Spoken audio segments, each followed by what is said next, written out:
About 3 years ago, Cecily and I made a trip to Morocco. Our family chooses a different location every year for our family vacation. One year she gets to pick, and then the next year I get to pick. So this particular year, I chose for us to go to Morocco to climb Mount Toubkal.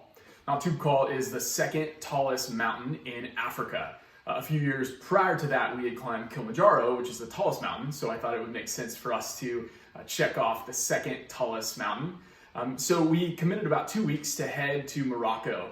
We were anticipating that the actual climb would take about 2 days. It's not a super tall mountain, and it's also not a technical mountain, so you don't need to have technical mountaineering skills to get to the top. It's basically a really long walk. The altitude at the top is around 13,000 feet. We envisioned that we could do that easily in the course of 2 days. We would climb up about halfway the first day, we would camp at base camp, and then we would summit the following morning to catch the sunrise. But when we arrived to the little town called Imlil, which is the base of the mountain, our plans changed a little bit. Up to this point, we had envisioned that the two of us would find our way using local maps and do the route ourselves, essentially hike from the bottom to the top without the assistance of a guide. Cecily and I have both done a fair amount of outdoors trips and backpacking and mountaineering, and so we knew that we were capable and competent on the trail. So we thought we would be fine without a guide. But when we showed up in Imlil, we quickly learned that it would be way more difficult than we expected to find the trail. Even the start of the trail, we weren't really sure where to even find the beginning of what we were expecting to be a 2-day trip. So when we arrived, we quickly realized that we were going to have to change our plans a little bit. Now, we had other plans back in the city, so we knew that we couldn't stay longer than 2 days for this trip. And so instead of doing a 2-day trip, we decided to spend the night and do a 1-day summit of Mount Toubkal. We knew that would be super challenging. We knew that would mean an early morning wake up. So we woke up the next morning at about 2 a.m. and we knew that it would be a really long day. We expected that we would be returning around midnight on that day. But the biggest challenge for us, as I mentioned, was not the mountain itself, but it was simply knowing the way. And so we knew that we needed the presence of someone who actually knew the way. And typically, when you're looking for a guide for mountaineering or for life, you want a guide who knows something that you don't know, but specifically that they know the way. And usually the way someone knows the way is that they've been there and done that before. So as we were prepping for our 1-day summit of Mount Toubkal, we arranged for a local guide who had summited the mountain many times before. So the next morning he wakes us up around 2 a.m., we had a little bit of breakfast, and then we headed off on the trail. For the next 8 or 9 hours, we hiked slowly, foot in front of foot, all the way to the top. We made it to the summit. On our way back down, we actually ended up hitching a ride on some mules that were heading down the mountain as well. We did that for a short ways, and then one of the mules threw Cecily, and so we decided it's probably safer for us to walk. So we made the rest of the way back to the base of the mountain on foot.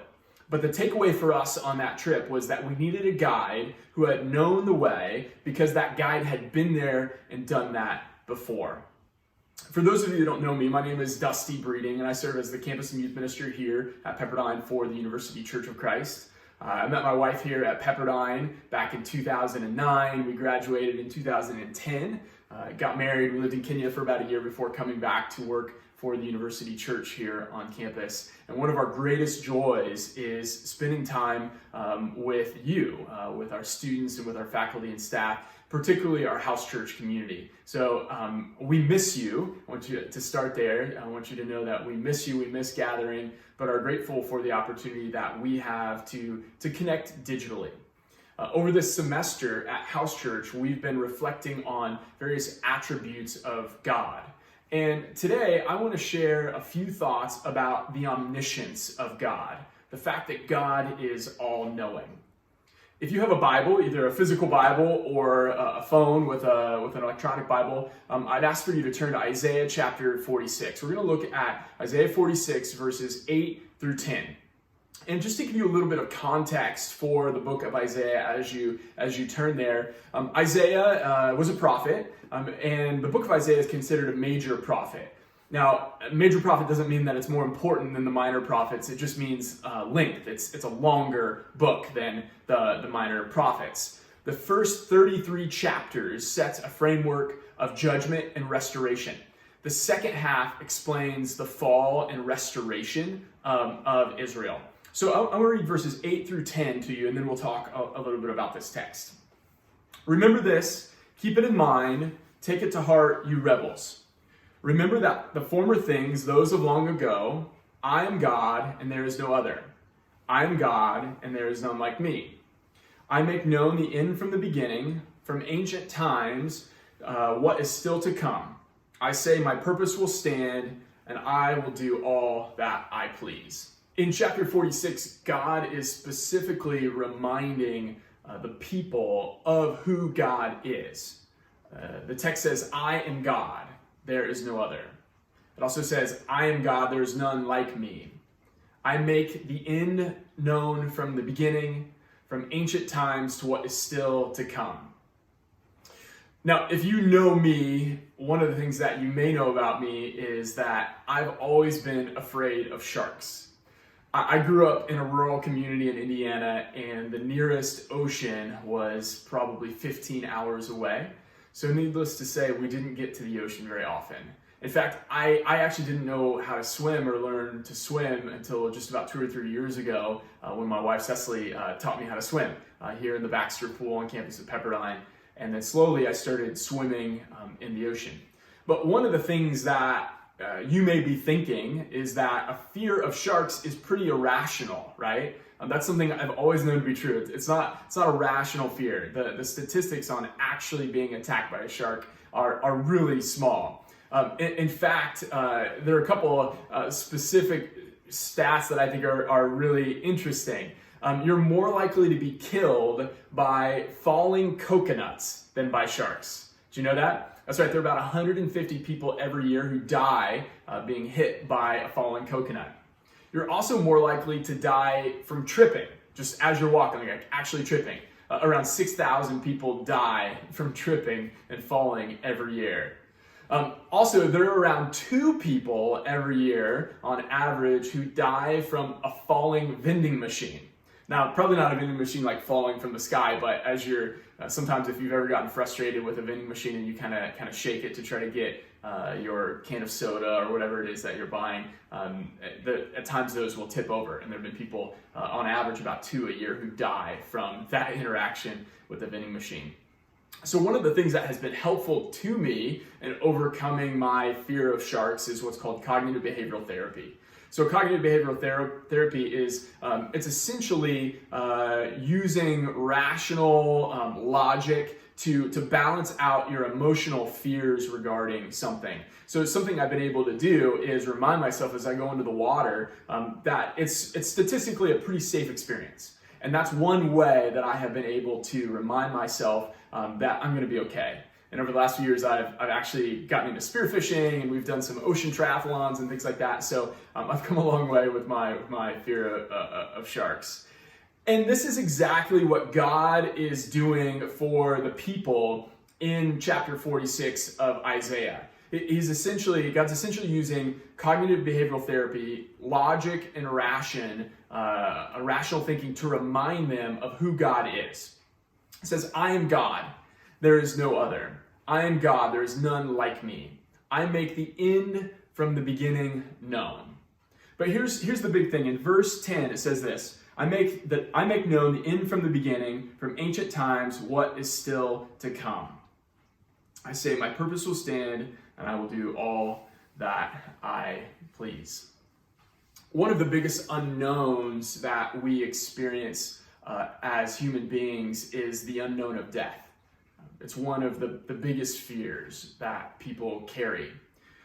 In our current context, in a season of coronavirus, we all are experiencing exposure to death, maybe in ways that we have not seen before. It's likely that when we come back together, hopefully in the fall, that many of you will know someone personally who has lost their life due to the coronavirus, or has been connected to someone either in your family or your church or in your local community who has also died. As I was writing and preparing for this talk, I was looking up stats, and right now today, 16,095 people have died from coronavirus here in the United States. It's totally possible that over the last few weeks, you may have asked yourself or thought to yourself, what if I were to get coronavirus? That's not an irrational fear. One of my favorite quotes is from a guy named Viktor Frankl, who was a prison camp survivor of Auschwitz. And he says this, he says, an abnormal reaction to an abnormal situation is normal behavior. So I just want to start there for a second and say, those fears, those anxieties, those worries are a normal reaction to an abnormal situation. The idea of loss, the idea of death is something that is on all of our minds. One thing that's interesting is that the research that they've done regarding this fear of death shows that statistically there's no difference between people who identify as being religious, Christian or other religion. There's no difference in their fear of death to those who have no religious background. So death anxiety statistically is unaffected by religious adherence. And that's interesting to me because as I think about our faith, our religion, our practice of Christianity, I would think that Christians should be less afraid than death than anyone. If you remember back to verse 10 in chapter 46, God says this, he says, I make known the end from the beginning, from ancient times, what is still to come. I make known the end from the beginning. If you think back to the story of God, the story of Jesus, God has experienced death in a way that no one else has experienced it. I talked earlier about this idea of a guide, and you want a guide who has been where you are going, right?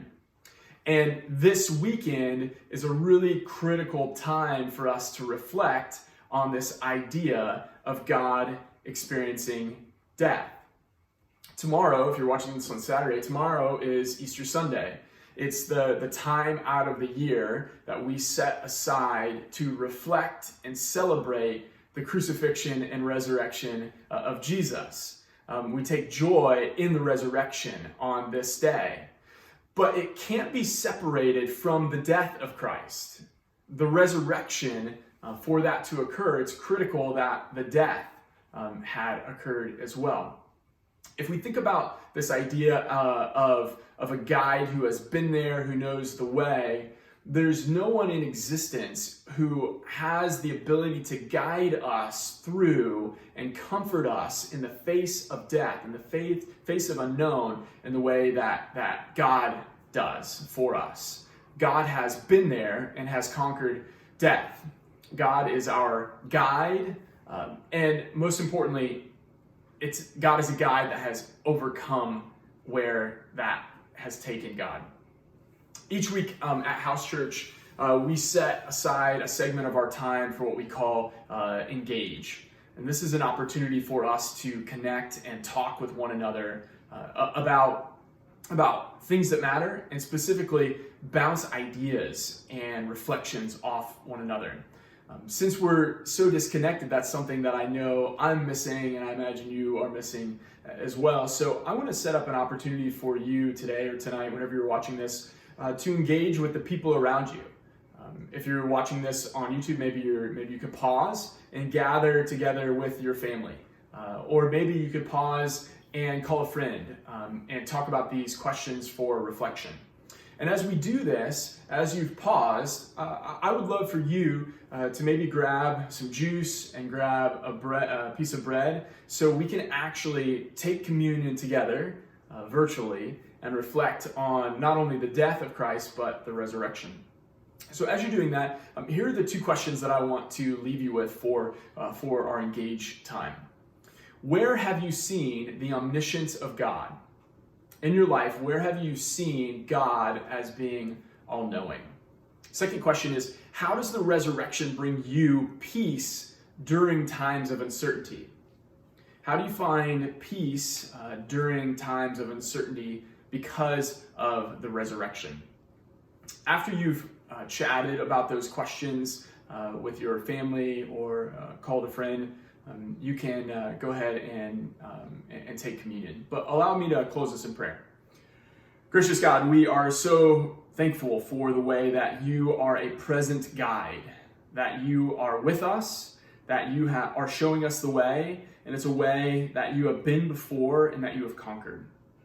I ask that message, the message of your omniscience, the way that you have known death and have overcome, that would guide us to peace in this moment of unknown. In your name we pray. Amen.